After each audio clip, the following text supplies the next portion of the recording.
बच्चों, हमने एक टॉपिक स्टार्ट किया हुआ था accounting treatment of undistributed profit. उससे रिलेटेड मैंने आपको लास्ट लेक्चर में 2 इलास्ट्रेशन करा दी थी, लेकिन अब नेक्स्ट इलास्ट्रेशन करने से पहले थोड़ा सा एक नेक्स्ट क्वेश्चन में कुछ आने वाला है, उसको ध्यान से समझना। देखिए ध्यान से, आपको मैंने बैलेंस शीट के बारे में थोड़ा सा बताया था कि बैलेंस शीट को जो हम अंडरस्टैंड करते हैं वो कैसे करते हैं। ये बैलेंस शीट है।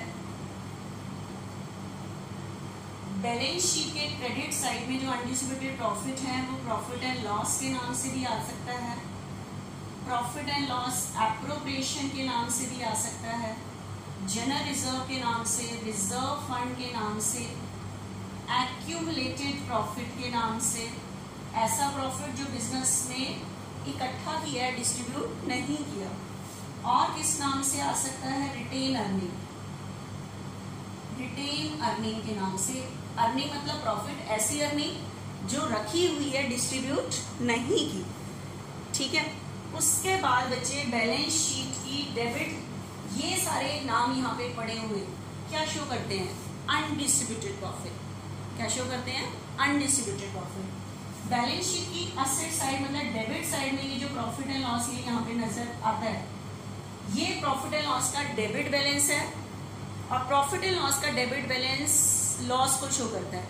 और ये ऐसा लॉस है जो पार्टनर ने क्या नहीं किया? डिस्ट्रीब्यूट नहीं किया। अब आपको एक और चीज नजर आएगी यहाँ पे, कुछ एडवर्टीजमेंट सस्पेंस।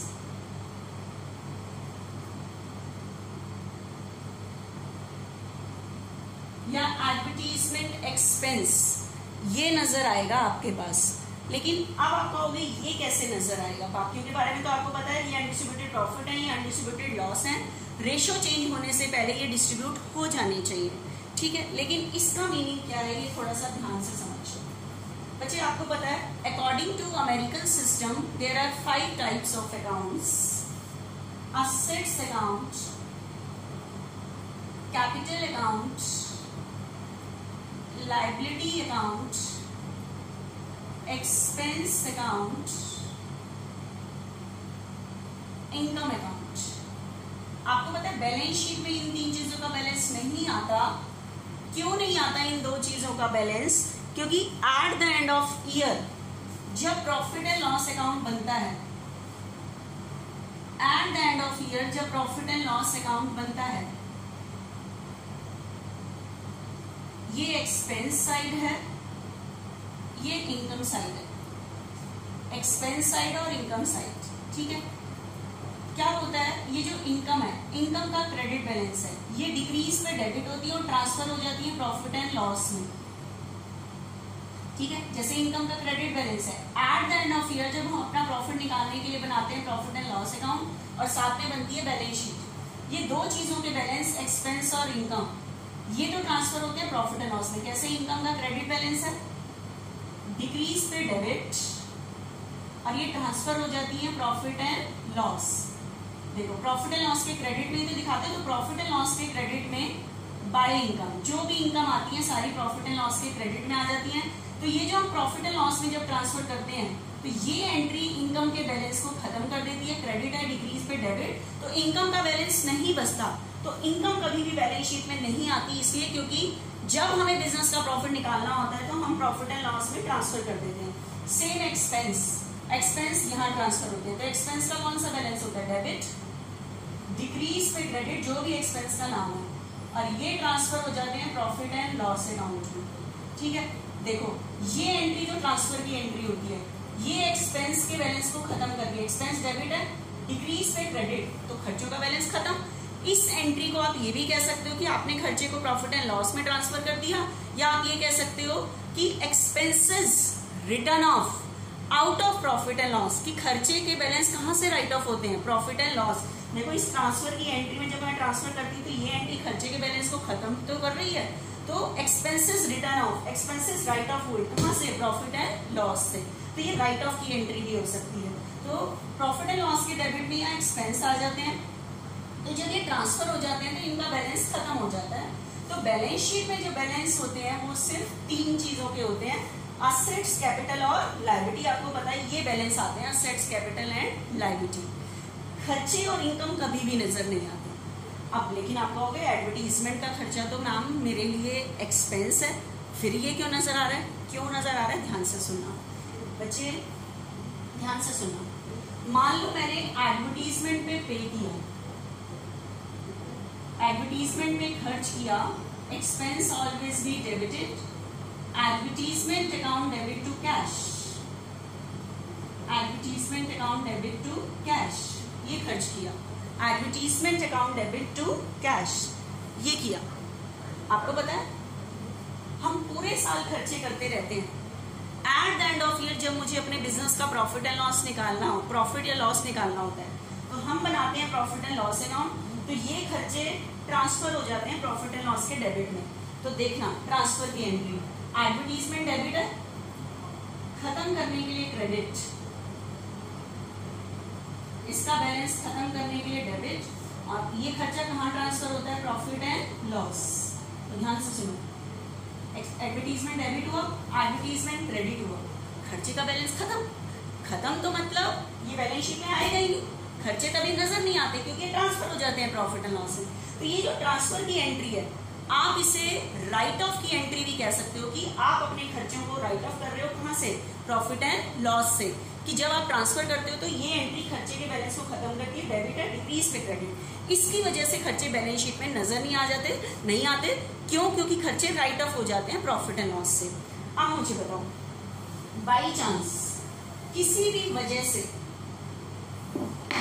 ये जो एक्सपेंस है ये राइट ऑफ नहीं हुआ, क्या नहीं हुआ? राइट ऑफ नहीं हुआ। और राइट ऑफ कहां से होता है? प्रॉफिट एंड लॉस से। खर्चे का बैलेंस कहां से राइट ऑफ होता है? प्रॉफिट एंड लॉस से, जब हम ट्रांसफर करते हैं। किसी भी वजह से खर्चा राइट ऑफ नहीं हुआ, मतलब ट्रांसफर नहीं हुआ, ट्रांसफर नहीं हुआ, तो इसका क्या बचेगा? बैलेंस। कौन सा बैलेंस? Debit balance. और बैलेंस कहां नजर आते हैं? बैलेंस शीट में। ठीक है, तो ध्यान से सुनना, अगर राइट ऑफ करने की एंट्री नहीं हुई तो खर्चे का बैलेंस बचेगा। और बैलेंस कहां नजर आएगा? खर्चे का कौन सा बैलेंस होता है? डेबिट। तो ये बैलेंस शीट की डेबिट साइड में नजर आएगा। एडवर्टीजमेंट सस्पेंस वही एडवर्टीजमेंट। ठीक है, तो खर्चे का बैलेंस नजर आएगा। और बैलेंस कहां नजर आएगा बच्चे? बैलेंस शीट की डेबिट साइड में ऐसे नजर आएगा। लेकिन मुझे बताओ ये कब नजर आएगा? जब राइट ऑफ की एंट्री नहीं हुई। राइट ऑफ की क्या नहीं हुई? एंट्री नहीं। तो ये राइट ऑफ होने के लिए पड़ा हुआ है। और कोई भी खर्चा राइट ऑफ कहां से होता है? प्रॉफिट एंड लॉस से, क्योंकि ट्रांसफर वही होता है। तो अब मुझे बताओ इसके यहाँ पड़े होने के पीछे लॉजिक क्या है कि राइट ऑफ की एंट्री नहीं है। तो अब आप राइट ऑफ की एंट्री करो एक बारी, आपके पास बैलेंस शीट, बैलेंस नजर आ रहा है बैलेंस शीट में एडवर्टीजमेंट का, और ये यहाँ पड़ा हुआ क्या शो कर रहा है कि राइट ऑफ नहीं हुआ। तो एक बार मैं राइट ऑफ की एंट्री करूं, बताना। तो अगर आप चेंज के डिसीजन की डेट में अगर आप राइट ऑफ की एंट्री करो तो बताना, एडवर्टीजमेंट का कौन सा बैलेंस है? डेबिट, डिक्रीज पे क्रेडिट, एडवर्टीजमेंट सस्पेंड। और कोई भी खर्चा राइट ऑफ कहां से होता है? प्रॉफिट एंड लॉस से। तो प्रॉफिट एंड लॉस में ट्रांसफर कर दोगे। अब मेरी बात को ध्यान से देखना, आपने इस एडवर्टीजमेंट का बैलेंस खत्म किया, डेबिट था, डिक्रीज पे क्रेडिट, और ट्रांसफर कर दिया। इससे क्या हुआ? एडवर्टीजमेंट जो ये डेबिट था, डिक्रीज पे क्रेडिट, तो आपके पास किसका डेबिट बैलेंस आ गया? प्रॉफिट एंड लॉस का। प्रॉफिट एंड लॉस का डेबिट बैलेंस क्या शो करता है? Undistributed loss. तो इसे कौन बांटेंगे? पार्टनर बांटेंगे। डेबिट बैलेंस अनडिस्ट्रीब्यूटेड लॉस है, और रेशो क्या होने जा रही है? चेंज होने जा रही है। मतलब एडवर्टीजमेंट अगर आपने ये एंट्री की तो एडवर्टीजमेंट का बैलेंस खत्म हो जाएगा और आपके पास किसका डेबिट बैलेंस आ जाएगा? Undistributed loss. तो अनडिस्ट्रीब्यूटेड लॉस एग्रीमेंट चेंज होने वाला है, तो इसको कौन बांटेंगे? पार्टनर्स। तो एक बार बांटने की एंट्री करो, प्रॉफिट एंड लॉस का डेबिट बैलेंस, लॉस बांटेंगे तो कैपिटल क्या होगी? डिक्रीज, डिक्रीज पे डेबिट। तो A is capital account debit, B is capital account debit, C is capital account debit to debit and to profit and loss. तो overall देखो क्या हुआ, आपने एडवर्टीजमेंट यहाँ पे डेबिट था, इसको खत्म किया, कहाँ ट्रांसफर किया? Profit and loss. Profit and loss का डेबिट बैलेंस क्या शो करता है? Undistributed loss. इसे कौन बांटेंगे? पार्टनर्स बांटेंगे। ठीक है, तो प्रॉफिट एंड लॉस का क्रेडिट, डेबिट, क्रेडिट डेबिट हुआ, ये क्रेडिट हुआ। ओवरऑल एंट्री बताओ क्या बची? A is capital account debit, B is capital account debit, C is capital account debit to advertisement. ठीक है,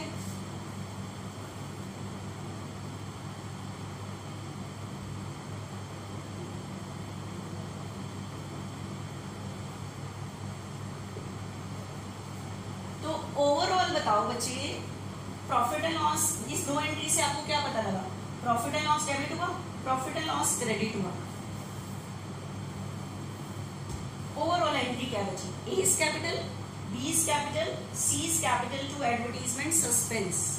तो कहने का मतलब है पहले मैं एडवर्टीजमेंट को प्रॉफिट एंड लॉस में ट्रांसफर करूं, फिर उस लॉस को पार्टनर कैपिटल में ट्रांसफर करूं, तो डेफिनेट है ये जो एडवर्टीजमेंट सस्पेंस भी यहाँ पे जो पड़ा हुआ क्या शो करता है? Undistributed loss.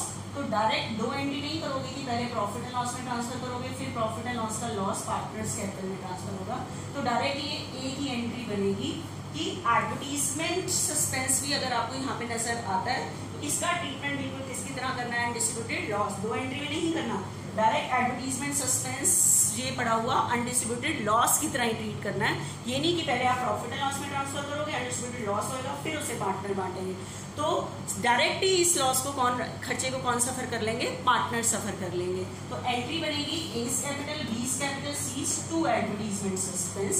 डायरेक्ट एंट्री करनी है आपने। तो A is capital account debit, B is capital account debit, C is capital account debit to advertisement suspense। तो ये नहीं कि पहले आप प्रॉफिट एंड लॉस में ट्रांसफर करोगे फिर लॉस को पार्टनर बांटेंगे, ऐसा नहीं करना आपने। ठीक है, तो ध्यान रखना प्रॉफिट एंड लॉस और एडवर्टीजमेंट दोनों नजर आ सकते हैं, दोनों अनडिस्ट्रीब्यूटेड लॉस की तरह ही है। तो रेशियो चेंज होने से पहले ये क्या हो जाने चाहिए? डिस्ट्रीब्यूट। तो इस एंट्री प्रॉफिट एंड लॉस के नाम से आता है तो यहाँ प्रॉफिट एंड लॉस आएगा, एडवर्टीजमेंट के नाम से आता है तो एडवर्टीजमेंट सस्पेंस के नाम से आएगा। ठीक है, तो अब देखना नेक्स्ट क्वेश्चन में क्या है। नेक्स्ट क्वेश्चन में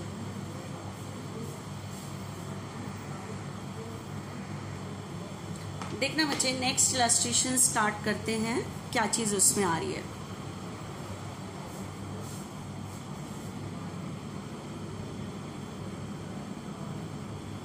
आपके पास क्वेश्चन में है A, B, C are partner sharing profit and loss in the ratio of 2:3:4। Old ratio ये है। They decided to share future profit and loss in the ratio of 4:3:2। They also decided to record the effect of the following without affecting their book value। बच्चे इस line का meaning क्या है? ठीक है, इस लाइन का मीनिंग मैं आपको बताती हूँ एक बार बोर्ड पे। आपके पास बताओ, देखो जनरल रिजर्व अनडिस्ट्रीब्यूटेड प्रॉफिट होता है, प्रॉफिट एंड लॉस का बैलेंस नहीं दिया तो क्रेडिट मानते हैं, प्रॉफिट ही मतलब एडवर्टीजमेंट सस्पेंस अनडिस्ट्रीब्यूटेड लॉस की तरह ट्रीट होगा, प्रॉफिट एंड लॉस के डेबिट बैलेंस की तरह। You are required to necessary single journal entry. अब आपको ये नहीं पता लगा कंडीशन कौन सी है, वांट टू डिस्ट्रीब्यूट और डोंट वांट टू डिस्ट्रीब्यूट, हमें इसको बांटने की एंट्री करनी है या एडजस्टमेंट एंट्री करनी है। तो एक बार बोर्ड पे देखना, इस लाइन से ही कुछ कंडीशन क्लियर हो रही है और इस लाइन से भी कुछ बताती हूँ क्या कंडीशन क्लियर हो रही है। ठीक है, देखना एक बारी क्या कंडीशन पे आ रहा है।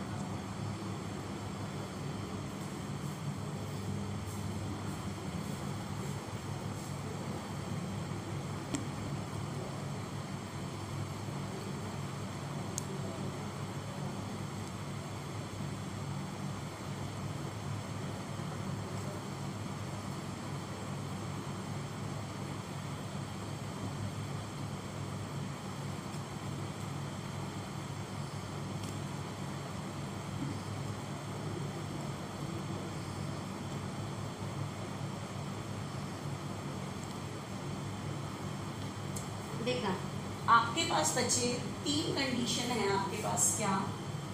जनरल रिजर्व आपके पास क्वेश्चन में गिवन है 40,000, प्रॉफिट एंड लॉस का बैलेंस जो गिवन है 20,000, प्रॉफिट एंड लॉस अकाउंट का जो बैलेंस है वो 20,000। एक है एडवर्टीजमेंट सस्पेंस, तीन चीजें दी हैं बच्चे।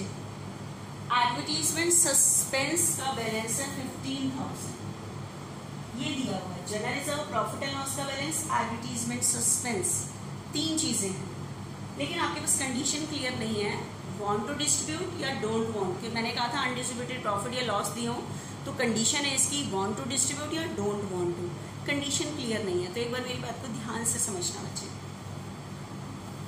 आप देखो आपके पास बैलेंस शीट में जनरल रिजर्व दिया हुआ है, ABC की रेशो जब ओल्ड रेशो थी 3:2:1। इन्होंने कोई जनरल रिजर्व डिस्ट्रीब्यूट नहीं किया था तो ये बैलेंस शीट में नजर आता है, ठीक है। और ये यहाँ पड़ा शो करता है अनडिस्ट्रीब्यूटेड प्रॉफिट। अब मुझे बताओ एग्रीमेंट में चेंज आने वाला है, ठीक है। एग्रीमेंट चेंज की डेट की डिसीजन पे जितने भी अनडिस्ट्रीब्यूटेड प्रॉफिट होते हैं वो बढ़ जाने चाहिए।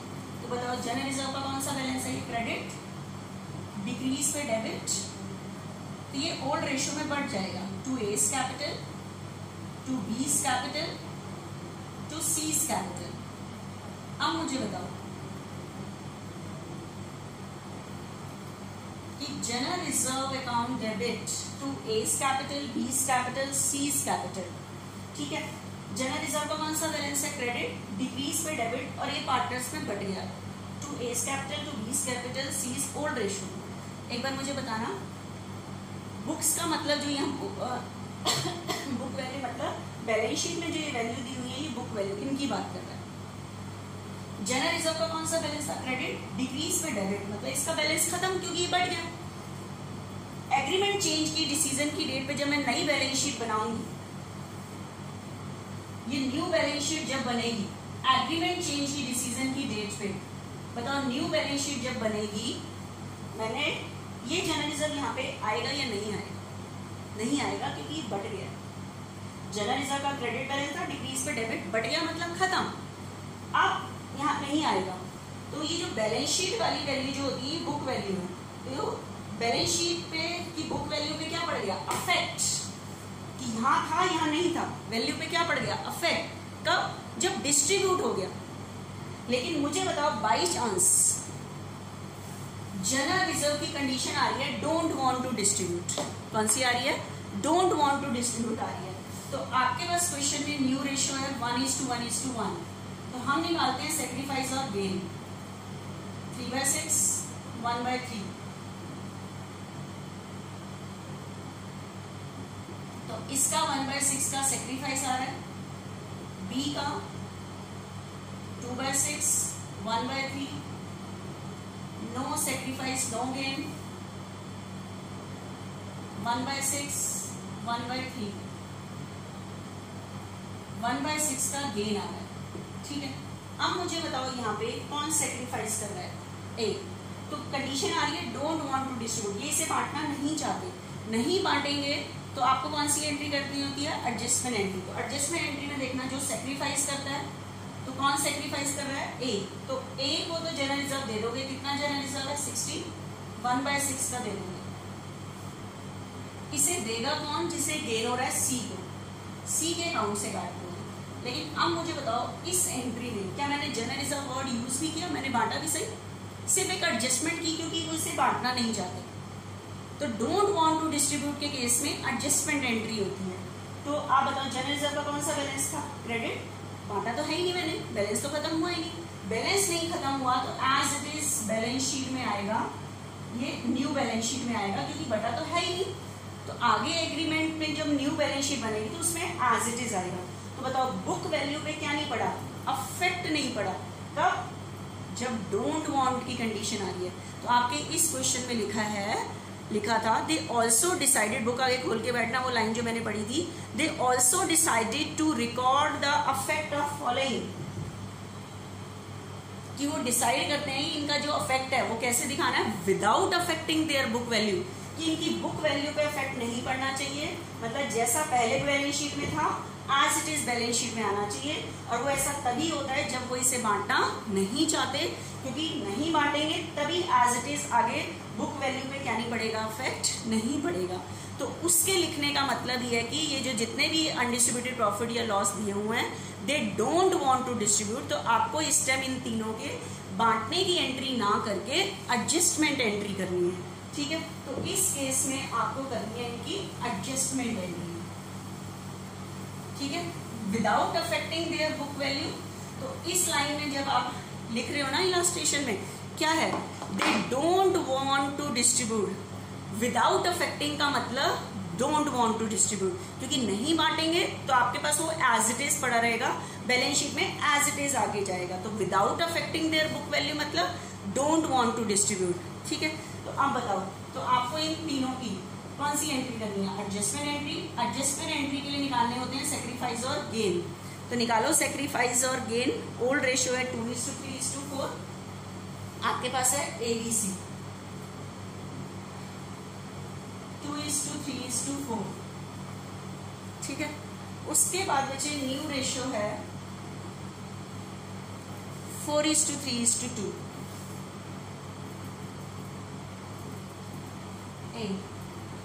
ओल्ड 2/9 4/9।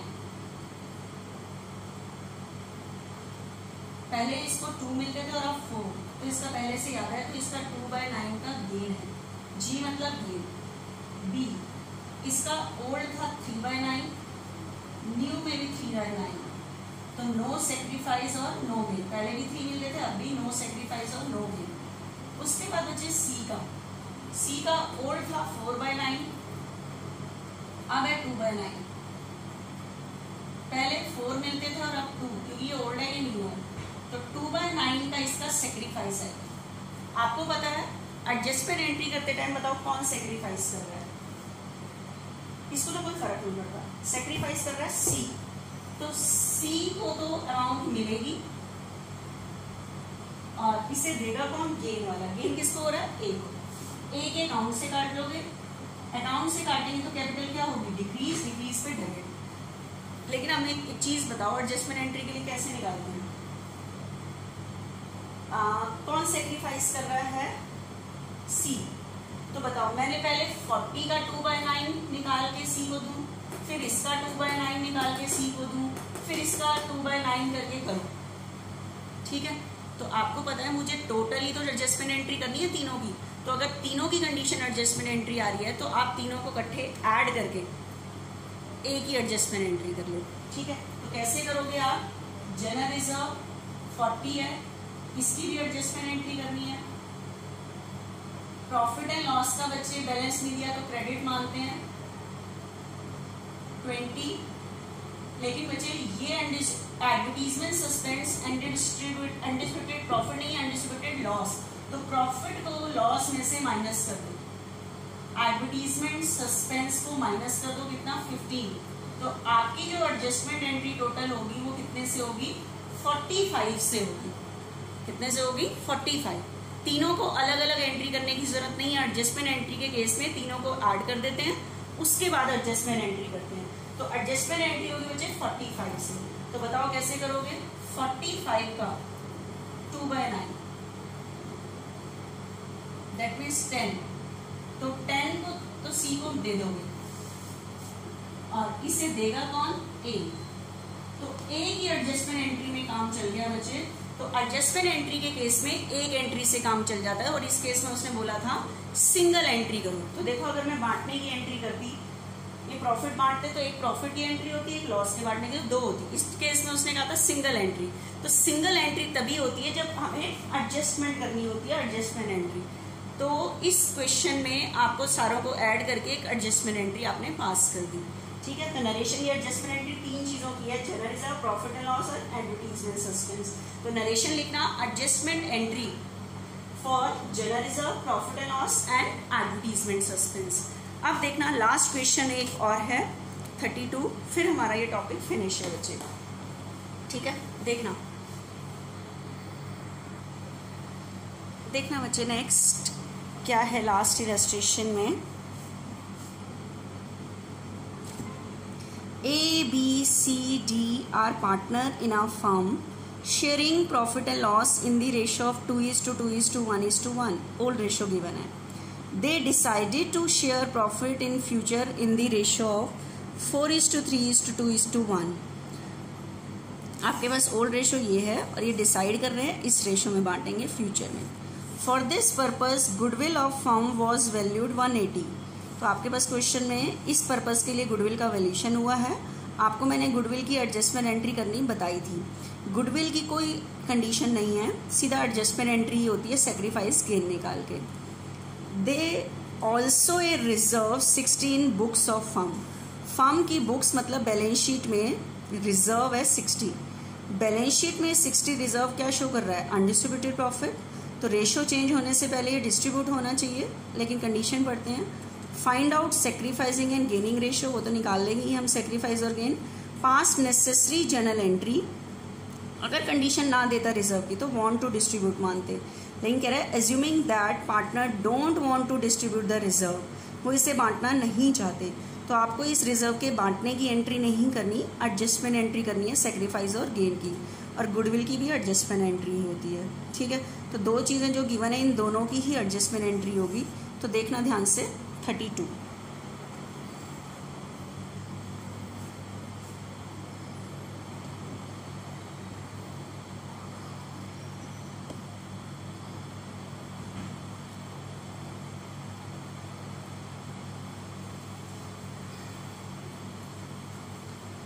बच्चे देखना, आपके पास जो गुडविल गिवन है क्वेश्चन में, वो गिवन है 1,80,000 गुडविल।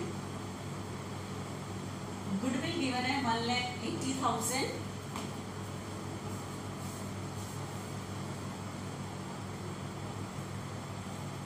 गुडविल 1,80,000 गिवन है और रिजर्व गिवन है 60।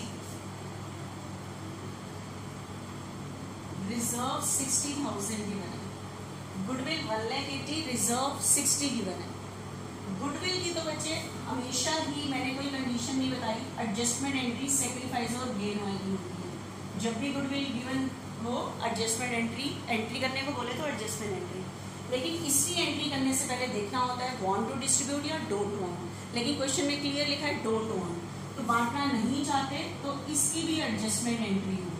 तो दोनों की एडजस्टमेंट एंट्री अलग अलग करने की जरूरत नहीं है, दोनों की 240 की इकट्ठी एडजस्टमेंट एंट्री हो जाएगी। कंडीशन चेक कर लिया तो एडजस्टमेंट एंट्री है तो इकट्ठी ही कर देंगे। एडजस्टमेंट एंट्री के लिए क्या निकालना होता है? सेक्रीफाइस और गेन। तो आपके पास क्वेश्चन में ओल्ड रेशियो है ABCD की, ABCD। कंडीशन है 2:2:1, 1:1। न्यू रेशियो आपके पास क्वेश्चन में गिवन है 4:3:2:1। A 2/6, 4/10, ठीक है, 4/10। इसका एलसीएम लो, तो इसको पहले 10 मिलते थे और 10 तो 2/30 का इसका गेन निकल रहा है। जी वर्ड जो मैं यूज कर रही हूँ वो गेन के लिए यूज हो रहा है 2/30, ठीक है। उसके बाद देखना बी का ओल्ड है 2/6, न्यू है 3/10,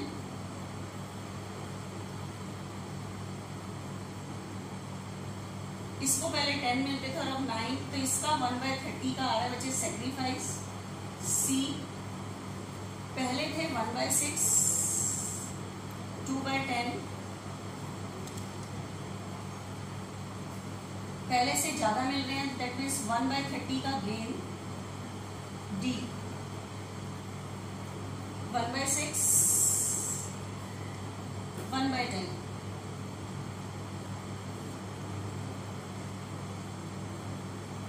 पहले से कम 2/30 का सेक्रीफाइस।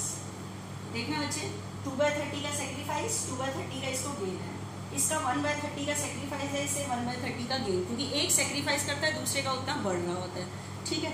तो अब मुझे बताओ, आपको मैंने एडजस्टमेंट एंट्री में क्या बताया है कि जो सेक्रीफाइस करता है उसे तो हम अमाउंट दे देते हैं, और देता कौन है? जिससे क्या हो रहा होता है? गेन हो रहा होता है, ठीक है। तो अब मुझे बताओ सेक्रीफाइस कौन कौन कर रहा है?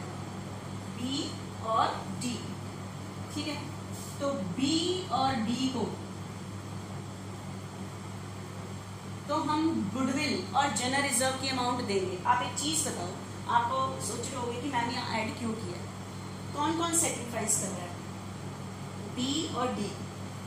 जो सेक्रीफाइस करता है उसे हम अमाउंट देते हैं, कैश नहीं देंगे, उसके अकाउंट में डालेंगे।